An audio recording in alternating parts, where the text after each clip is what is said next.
특검이 조윤선 전 장관의 무죄 판결에 당혹해하면서 항소 방침을 정한 것으로 전해졌습니다. 여론의 반응도 차가운 가운데 항소심에서 양측의 격돌이 예상됩니다. 이 이야기 자세히 나누어보도록 하겠습니다. 예, 조윤선 전 장관에 대한 무죄 판결에 여론이 좀 뜨겁습니다. 일단 네티즌들의 반응은 대부분 법원에 대해서 비판적인 시각들이 있는데 그 몇 가지 저희가 소개를 해드리겠습니다. 판결이 잘못됐네. 판사도 처벌해달라. 위증만 해도 구속감이 아닌가. 이런 얘기들 재판부에 대해서 굉장히 비난을 하는 네티즌들의 반응이 주류를 이루고 있는데 문제는 이 판사의 다른 판결을 언급하면서도 논란이 됐습니다. 그 얘기 한번 좀 보실까요? 자, 분식집에서 라면 하나를 훔친 사람에 대해서 징역 3년 6개월을 선고한 사람은 이 판사다. 야, 라면 10개랑 동전 훔쳤는데 3년 6개월 선고하면서 이 조윤선 전 장관한테는 집행유예? 네. 이게 말이 돼? 라고 네티즌들이 좀 기사를 퍼날랐던 것 같은데 이 뉴스가 가짜 뉴스로 밝혀졌어요. 형사 30부 황병엄 재판부 황병엄 부장판사가 내렸던 판결 관련해서 이런 어떤 분식집에서 돈 얼마하고 약간의 라면을 가져간 그 판결에 대해서 3년 6개월이나 선고해놓고 조윤선 전 장관은 집행유예 했다라고 이 네티즌들이 얘기를 했는데 정말 이게 판결한 바 자체가 없습니다. 없는데 그런 내용을 어쩌면 끼워넣기 방식으로 만들어가지고 지금 이 황병엄 부장판사가 재판을 정말 잘못했다라고 지금 얘기하고 있고 그게 또 일파만파 돼가지고 또 문제가 되는 그런 상황입니다. 잠시만요. 그러면 그걸 악의적으로 누군가가 가짜뉴스를 만들어서 이 판사를 모함하기 위해서 만들어냈다라고 보는 건가요? 지금 악의적일 수도 있고요. 사실은 이게 명예훼손적인 부분도 있을 수가 있는데 그래서 그 부분은 좀 확인을 좀 해봐야 될 것 같습니다. 그렇죠? 지금 법원에서 밝힌 바로는 이 자체를 선고한 바가 없습니다. 없는데 누군가가 만들어낸 건 만들어냈든지 아니면 다른 것들을 또 착오를 했든지 그 중에 하나가 아닌가 이렇게 보입니다. 자, 그런데 더불어민주당의 표창원 의원은 이 판결에 대해서 강한 비판에 유감의 표시를 하면서 3년 6개월 판결을 인용을 했는데 그 내용을 한번 보실까요? 동문 법조인끼리 감싸기. 하늘도 분노의 비를 내립니다. 황병엄 판사, 라면 훔친 사람의 징역 3년 6개월 선고했다. 이렇게 본인의 트위터에 올렸는데 야, 황 판사가 이 판결을 한 것이 아니다라는 법원의 해명이 나오니까 글을 다시 바꿨습니다. 뭐라고 바꿨는지 한번 볼까요? 자, 그렇다 하더라도 국정농단 범죄에 미온적이고 온정적인 판결을 한다는 비판으로부터 자유로울 수 없음을 보여주는 비교 사례는 유효하다고 생각됩니다. 그러니까 황 판사가 안 했더라도 어쨌든 법원이 라면 10개 훔친 사람은 징역 3년 6개월 그리고 국정농단에 있었던 사람은 집행유예 이거는 맞는 거잖아 라는 게 표창원 의원의 얘기인데 이동관 차장 어떻게 보세요? 그 표창원 의원의 그 경력을 살펴볼 필요가 있습니다. 경찰청에서 교수로 근무를 했었죠. 그렇죠. 경찰입니다. 그렇다 보면은 그 법 체계도 누구보다 잘 알고 있을 텐데요. 동전 2만 원과 라면 10개를 훔쳤었다 하더라도 3년 이상의 중형을 선고받을 수 있었죠. 당시에는. 왜냐하면 특정범죄 가중처벌법이라는 규정이 엄연히 살아있을 때였으니까요. 그렇기 때문에 단순 작은 범죄라고 보이는 것들이라 하더라도 반복해서 상습적으로 계속 저지른 사람에게는 죄를 더 무겁게 처벌할 수 있는 그런 규정이 살아있었단 말이죠. 그런 규정을 누구보다 잘 알고 있었던 표 의원이 이런 규정을 깡그리 무시한 채 이 판결이 잘못됐다. 그리고 특정인인 이번에 그 황 판사를 딱 지정을 해서 그 판사의 판결이 이렇게 돼 있으니까 뭔가 이렇게 국가적으로 있는 사람들만 봐주는 없는 사람은 괴롭히는 이런 판사 아니냐라고 사실 개인의 명예를 심각하게 훼손하는 그런 글을 트위터에 올린 거란 말이에요. 그래 놓고 이게 사실이 아니다라고 밝혀졌으면 당사자에게 사과하고 국민들에게도 미안하다. 하지만 이런 부분도 있습니다라고 설명을 했다라면 좀 와닿았을 거예요. 그런데 그런 사과는 한마디도 하지 않고 어쨌든 이런 것들은 국가적으로 문제입니다라고만 설명을 해서 굉장히 사람들에게 실망감과 국회의원으로서 좀 더 면밀하게 알아보고 설명을 하고 이해를 구했어야 되는데 그런 과정이 모두 생략됐기 때문에 문제가 있다고 저는 생각을 합니다. 그러니까 이제 본인이 전문성이 있기 때문에 충분히 그 차이를 알 수는 있을 것 같은데 오히려 좀 전문적이지 못한 시각으로 이 사안을 보는 것 같다라는 그런 또 지적을 해주신 것 같은데요.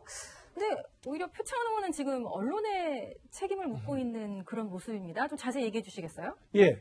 자, 일부 언론에서 잘못된 기사를 보도를 했고 네. 나는 그걸 믿고 얘기를 했는데 네. 또 다른 언론에서 나를 거짓말쟁이로 만들었다. 그리고 나를 욕하고 있다. 네. 그렇다면 언론에서는 이 기사를 퍼나르기를 원하고 있으면서 네. 왜 그걸 믿고 한 나만 뭐라고 하느냐.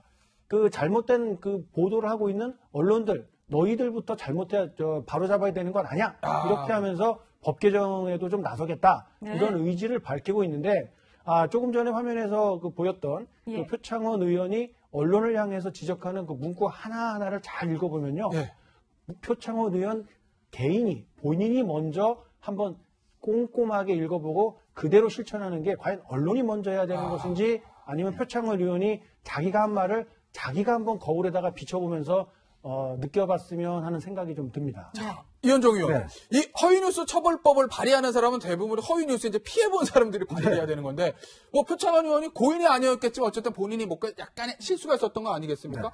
그런데 본인이 오히려 허위뉴스 처벌법을 발의하겠다. 뭔가 이렇게 강수를 띠는 모양새인데, 야, 표창원 의원, 이거 뭐 국면을 바꾸는 능력이 좀 탁월하다고 봐야 되나요? 전 혹시나 이제 법을 모르는 의원이나 네. 일반적으로 뭐 이걸 종사하지 않는 분이 뭐 이런 거 올렸다라면 뭐 그래도 좀 이해를 해주겠어요. 네. 뭐 그렇다 하더라도 국회의원은 보좌관이 9명입니다. 9명이요? 자, 국회의원 활동 하나하나가 헌법기관이라고 우리 이야기하지 않습니까? 그만큼 중요하고 또 미칠 수 있는 영향이 크죠. 근데 표창원 의원 같은 경우는 이 페이스북 같은 거 팔로워가 뭐 수백만이니까 상당히 많습니다. 그러니까 이분이 옛날에 그 TV 프로에 무슨 뭐 여러 가지 수사물 같은 경우도 진행을 하고 했지 않습니까? 그만큼 전문가예요. 네. 그렇기 때문에 표 의원이 뭔가 한마디 이런 문제 이야기를 하면 많은 분들은 그렇구나라고 예. 믿습니다. 그러니까 신뢰할 만한 사람이라는 것이죠. 네. 자, 그런 분이 예를 들어서 이런 사건에 대해서 예를 들어서 어느 정도 법을 알고 저 같은 뭐 이제 예를 들어 기자들 같은 경우도 이 상황을 보면 이게 분명히 뭔가 있다는 거 아는 사람이 예. 이거를 이야기를 하는 거잖아요. 그러니까 어떤 면에서 보면 저는 전문가 아닌 사람이 했다면 모르겠지만 표 의원 같은 전문가가 이런 걸 했다는 것 자체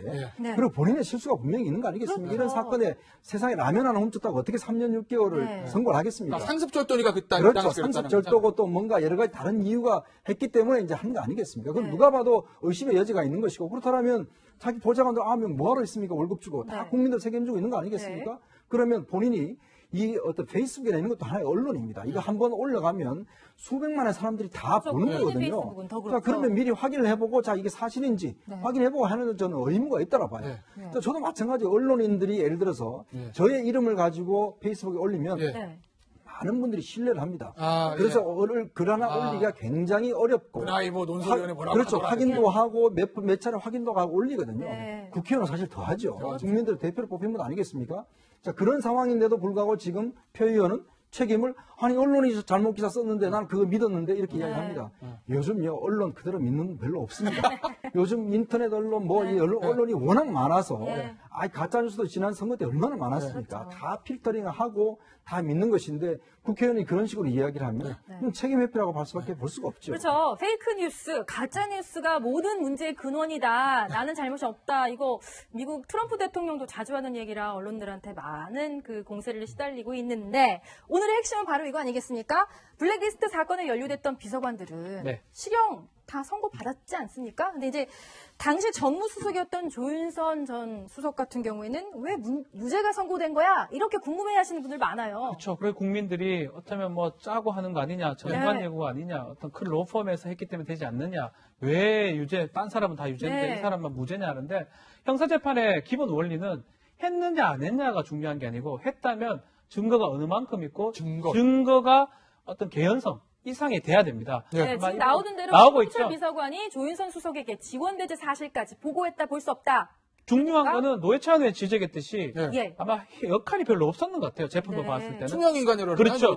투명인간에 했는데 조윤선 전 장관이 중간에 있으면서 블랙리스트 관련해서 지시라든지 보고를 했던 책임 자체가 없고 특히 네. 신동철 전 비서관은 지금 실형을 받았습니다. 신동철 전 비서관의 증언이 아주 중요한 역할을 한 걸로 보이는데 예. 보고를 안 했다는 거예요. 내가 보고를 좀 했었으면 장관님이 좀 알았을 건데, 아니 수석이 알았을 건데 정무수석한테 보고도 안 했다라는 얘기도 아니 했고. 그런데 그거는 무능한 수석 아닙니까? 어떻게 부하 직원이 하는 것을 비서관이 하는 것도 상관이 모를 수가 있죠? 그 도덕적으로 이제 비난할 부분이 되고 예. 우병우 전 수석 같은 경우도 지금 구속이 안 됐습니다. 네. 그 어떤 작전 자체는 약간의 무능 전략을 한 거예요. 나는 무능 중간에 전략. 있지 잘 모른다. 난 밑에서 모른다. 했고 예. 위에서 시켰고 난 중간에 있기만 있다라는 아. 게 좀 받아들여지기 때문에 구속이 안 된 거고요. 예. 조윤선 전 장관 같은 경우도 뭐 판결문을 다 봐야 되겠지만 예. 일단 봤을 때는 조윤선 전 장관이 했을 거라는 증거들은 채택이 안 되는 것 같고 예. 몰랐고 조금 무능했을 것 같은 증거들이 대략적으로 채택이 됐기 때문에 그 부분이 무죄가 되고 사실은 그 부분이 상당히 큽니다. 예. 크기 때문에 위증 부분 좀 작기 때문에 네. 집행유예를 선고한 것입니다. 자, 이현정 의원. 네. 당시에 이제 청와대 정무수석실의 어떤 분위기나 이런 거 봤을 때 정무수석이 조윤선 전 수석이고 그다음 밑에 신동철 비서관입니다. 네. 문화부 장관일 때 밑에 차관이 정관주 정관주 차관이에요. 그러면 실무 책임자인 신동철 비서관이나 정관주 차관이 위에 상관인 누구죠? 정윤선 전 수석이나 조윤선 장관의 속된 말로 지나쳐서 바로 김기춘 실장한테 명령을 받고 보고하고 이렇게 할 수 있던 게 구조상 그 당시 가능했었나요? 그 사례는요, 이제 돌아가신 김영한 전 민정수석의 사례를 보면 알 수가 네. 있습니다. 당시에 아, 예. 김영한 전 민정수석이 있었고, 네. 그 밑에 우병우 민정비서관이 있었어요. 네. 근데 이제 그 당시에 김기춘 전 실장이 모든 일을 우병우 전 비서관하고 바로 이제 직접 지시를 합니다. 수석을 제치고 그렇죠. 비서관에게 그래서 다이렉트로. 사실은요, 나중에 이제 김영한 수석이 그 다음 퇴임하고 난 다음에 이제 뭐 지인들과 술을 마시면서 통문을 했다는 이유가 네. 자기는 사실은 박근혜 전 대통령도 거의 독대도 못 해봤다는 것이고, 그리고 항상 자기가 따돌림을 당했다는 것이죠. 뭐냐 하면 결국은 수석을 제외하고 비서관하고 비서실장이 바로 연락을 해서 네. 지시를 한다는 거였거든요. 그러니까 당시 청와대 분위기를 보면 김기춘 전 실장이 모든 일을 주도를 하면서 예. 대통령으로 지시를 받아서 네. 실제 비서관들하고 많은 일을 했다는 비서관들. 거예요. 그러니까 이 일도 블랙리스트도 마찬가지로 당시에 신동철 정무비서관과 네. 정관주 국민소통비서관 이 두 사람과 직접적으로 연결시켜서 일을 하면서 네. 사실 이제 조윤선 전 수석은 그때 당시 보면 대통령 수행하고 뭐 이런 걸 하면 실적으로 일을 자체를 안 챙겼다는 거죠. 예. 안 챙겼다. 그러니까 지금 이제 판사가 보는 게 바로 그 관점입니다. 그러니까 모든 증거도 그렇고 나머지 비서관들이 보면 아니 당연히 비서관들이 증언할 거 아니겠습니까? 네. 나 보고를 했습니다. 네. 나 이렇게 지시를 받았습니다. 이야기했을 텐데 두 명의 지금 비서관들이 다 똑같은 증언을 하고 있어요. 아. 그건 사실 제가 볼 때는 조윤선 수석을 뭐 어떻게 봐주려고 하는 증언은 아닌 예. 것 같아요. 예. 당시 상황을 보면 당시 상황을 보면요. 실제로 이 청와대 일 자체가 예. 실제로 핵심들한테만 일을 이뤄줬고 네. 수석이 있다 하더라도 수석이 핵심이 아니면 예. 그냥 배제됐던 예. 이러한 업무 풍토, 투명인간 분위기 수석이요. 뭐 이런 것들을 좀 대변해주고 있지 않는가 싶습니다. 네.